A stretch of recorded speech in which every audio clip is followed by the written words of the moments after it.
Bien, amigos, el cafecito de hoy, en el espacio estelar del día, lo vamos a compartir con un invitado muy joven.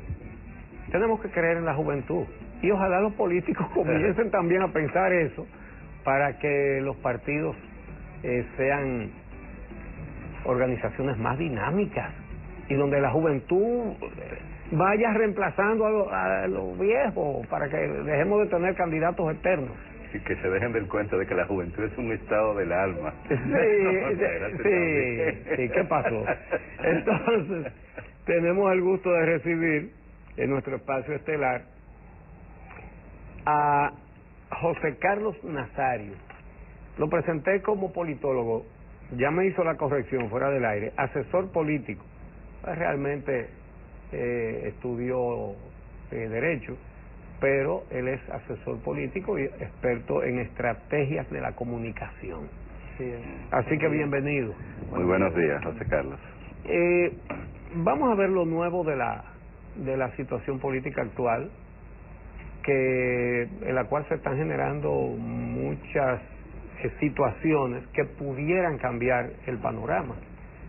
Pienso que de hecho lo están cambiando y todavía faltan algunos en estos días, algunos acontecimientos.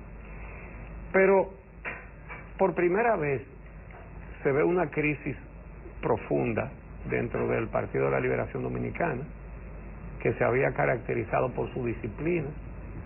Siempre se resolvían las cosas en silencio, sin que nadie participara, sin que nadie se enterara.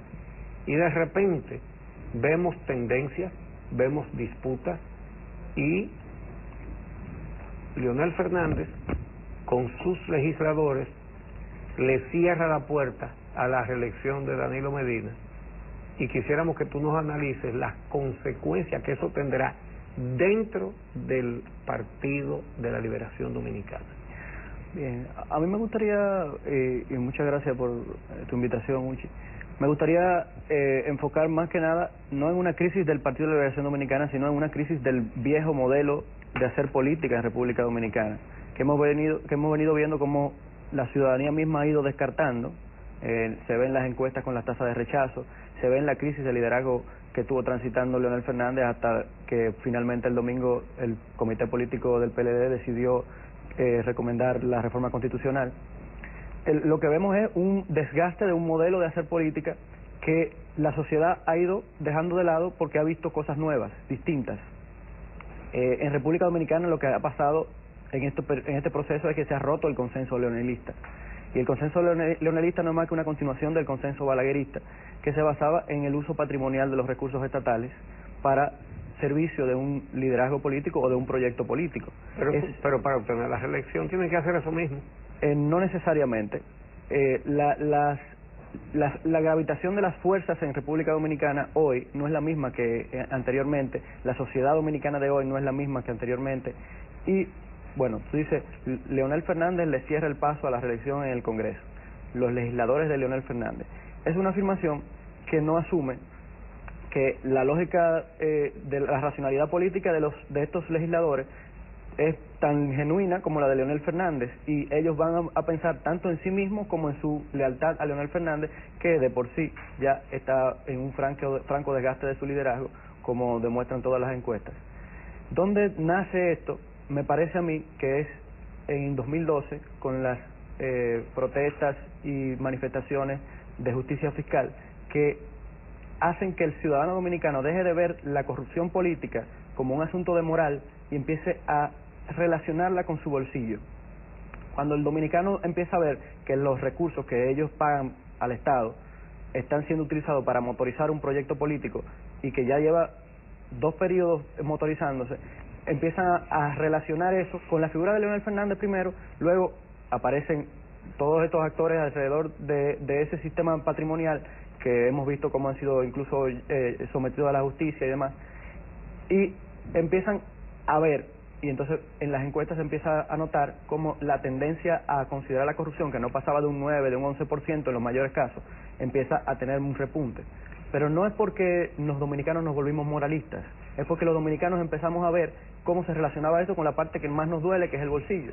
Entonces, esa lógica, más un gobierno de Danilo Medina diferenciado por necesidad, por lo que queramos decir, o sea, tenía la necesidad de diferenciarse del liderazgo de Leonel Fernández, lo cual lo hizo hacer un gobierno con otras connotaciones, otros matices comunicacionales y de efectividad también. Esa necesidad de diferenciarse hace que se subraye más aún ese desgaste y esa necesidad de cambiar el modelo. De una crisis del viejo modelo político en la República Dominicana. Uno se pregunta, ¿esa crisis de ese modelo político se puede expresar por la propuesta de Leonel Fernández o propuestas como la de Hipólito Mejía, etcétera, etcétera?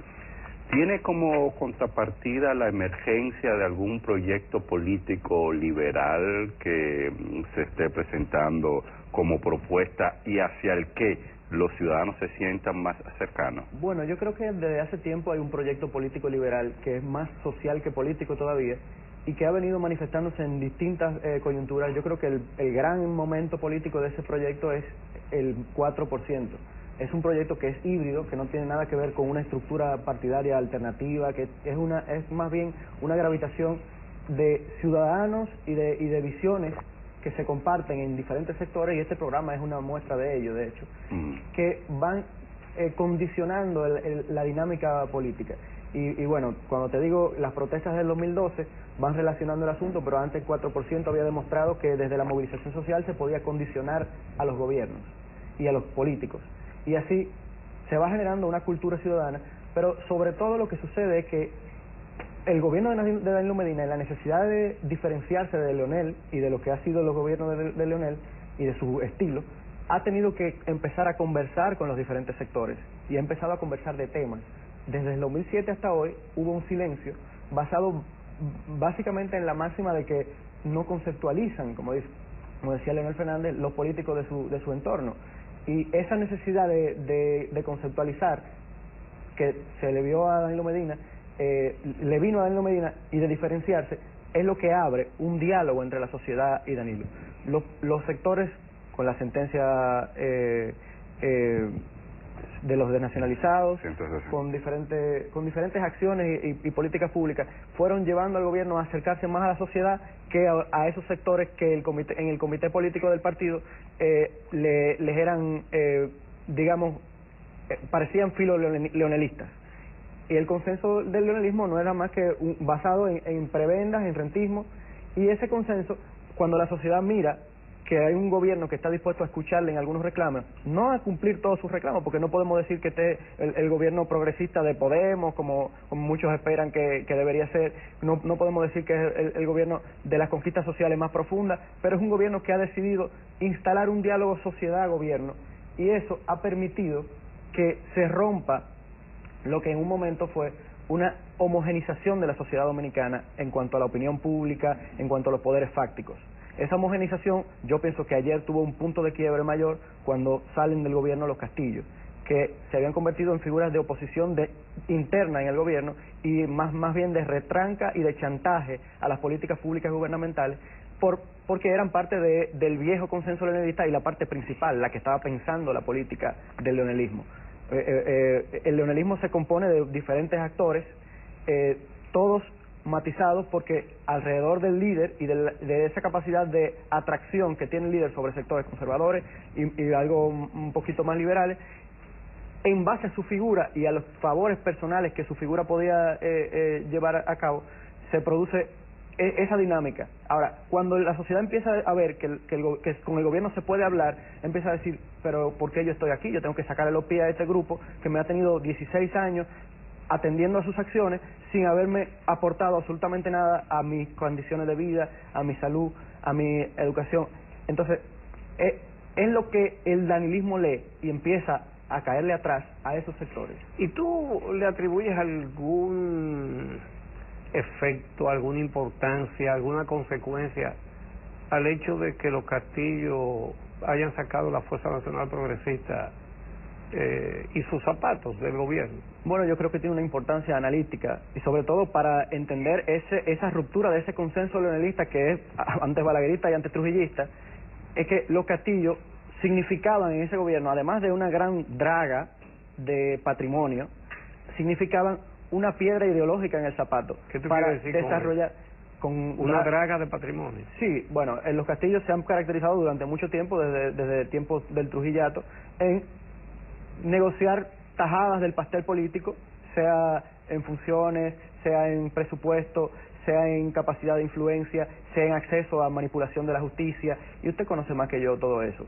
En realidad, lo que surge a partir de este momento es una mirada a una capacidad de confrontación de los sectores sociales con un gobierno que ya no es rehén de una pequeña célula política y económica que se dedicaba a mantener condicionadas las políticas públicas. Desde que empezó en esta lógica el doctor Marino Vinicio. ¿Y tú cómo analizas, cómo ves ese fenómeno? La existencia de un aliado que le dice al presidente del partido del cual es aliado, blandengue, fusionista, traidor a la patria, entreguista. Es un modelo extrañísimo. Ellos lo han utilizado mucho, han utilizado eso. Y le ha dado resultados. Les ha dado muchos resultados. Y cuando han salido del gobierno, y por eso ¿qué importancia tiene? Bueno, ahora ellos se convierten en un actor mucho más poderoso, muy probablemente que prepara más poderoso ahora tú dices. Más poderoso porque están menos condicionados, para enfrentar al danilismo y para enfrentar a los sectores democráticos en general, porque yo no los veo como enemigos del danilismo, yo los veo como enemigos de los sectores democráticos. Esas personas creen en un modelo de República Dominicana que para mí debe ser eliminado de cualquier cabeza, porque es un modelo que se basa en el encuadramiento, en la simplificación del pensamiento para la manipulación de la sociedad, y es una forma de hacer política que yo creo que debería estar descartada, no ahora, no hace 10 años, no, hace 50 años que debió haber sido descartada. Pero ese grupo tiene una... Y se refundó en los cimientos de lo que quisimos hacer como sistema democrático, pero que sigue siendo el mismo trujillismo anclado en las instituciones, lo único que está ahora respetando finalmente los derechos humanos con debilidades incluso también. Pero tiene una gran capacidad de influencia en el proyecto político de Leonel Fernández, grupo. Sin duda, lo que pasa es que ellos vieron una debilidad ideológica en el Partido de la Liberación Dominicana y se montaron en ese proyecto. Nadie puede tomar medidas políticas sin que estas medidas estén ubicadas en el espectro político. La gente habla de que se perdieron las ideologías, de que ya eso no funciona. Mentira. Toda medida, toda posición en la opinión pública tiene una ubicación en el espectro ideológico. Y ellos han tendido a anclar el PLD hacia la derecha, y por eso los gobiernos de Leonel Fernández, y es un mérito que no es solo de ellos, sino también de la difuminación ideológica del propio Leonel y de su aparato político, para acoger a todos los sectores de diestra y de siniestra. ¿Qué va a pasar con la reelección, desde tu punto de vista? Bueno, la reelección para mí está caminando con mucho más rapidez. Yo no creo que haya la capacidad de frenarla ahora mismo. ¿Cómo? ¿Qué va? Y lo que dijeron, como 60 legisladores. 60 diputados. Lo que dijeron se llama cotizarse. En política, la racionalidad política plantea una necesidad clara de que esos legisladores quieren más su cargo que a Leonel Fernández. Y lo que quieren es repetir. Y quien tiene la popularidad para hacerlo repetir no es Leonel Fernández. No es cotizarse necesariamente que se le dé dinero, no necesariamente. Eso es lo que se ha vendido. Tradicionalmente aquí se ha vendido la reelección presidencial como el gran cuco democrático. Y yo creo que el gran cuco democrático es el autoritarismo, no la reelección presidencial. Y los medios de llegar a una reforma constitucional no está asociado una cosa y la otra. La reelección presidencial está asociada en nuestra psiquis política, pero en ningún país se puede asumir que la reelección presidencial, que es un mecanismo de elección, tiene un fondo ideológico planteable y está relacionado con prácticas antidemocráticas. Ahora, para llegar a la reelección, en muchas ocasiones hemos visto cómo déspotas utilizan los recursos y el poder que tienen para imponerlas. Bueno, no compartimos los mismos criterios. En mi opinión, la reelección es tan funesta que hasta en una sociedad organizada hace daño. No digamos en esto, en lo que han convertido esto con una justicia que está en un puño y todo. Te voy a poner un ejemplo. Hay una obra, la recomiendo, que se llama Contra todos los enemigos, escrita por Richard Clarke, que ese era el director de Seguridad Nacional de los Estados Unidos bajo 4 presidentes, el último Bush hijo. Y ese señor sabía de los atentados que se iban a hacer en el 2001, lo avisó desde enero, no le hicieron caso porque Bush lo que quería era pruebas de que era Saddam Hussein el que estaba preparando unos atentados para hacerle una guerra que le diera la reelección. Oiga usted, el norteamericano vota por resultados económicos o por patriotismo, y el que le hace una guerra está reelecto. Pero Uchi, usted ha sido víctima de una guerra ideológica de ese mismo tipo que no está planteada en una reelección.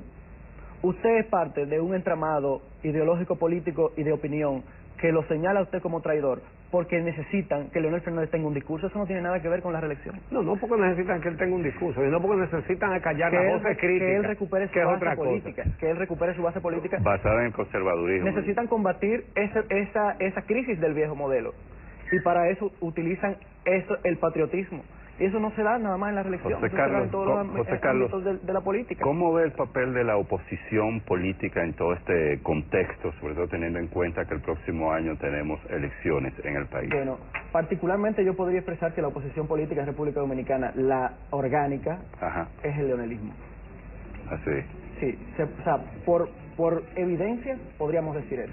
Ahora, yo sé que tú te refieres al grupo del PRDismo que está ahora mismo atomizado en diferentes partidos y organizaciones, y que yo creo que podría reorganizarse alrededor de Luis Abinader y tener algún éxito en cierto sentido de recomponerse, de reubicar su conexión con la sociedad. Sin embargo, la oposición política no ha demostrado capacidad para instalar temas en la agenda, proponer cuestiones, enfrentar con una verdadera oposición, como su nombre lo indica, al gobierno, que tiene muchísimas cosas que mejorar también. Y una nueva alternativa, posibilidad. La capacidad de generar una nueva alternativa tan divididos yo la veo lejos. Ahora, depende de la coyuntura. A lo mejor si Leonel Fernández decide dividir el Partido de la Liberación Dominicana, la cosa cambia. No lo sé. Bueno, pues muchísimas gracias. Interesante oír a este joven analista. Sí. Interesante. Sí. Muchas gracias por la invitación. Sí. Buenos días. Gracias. Bueno, y gracias a ustedes por acompañarnos. Mañana estaremos de nuevo a las 6 de la mañana aquí en El Día, contando con su compañía.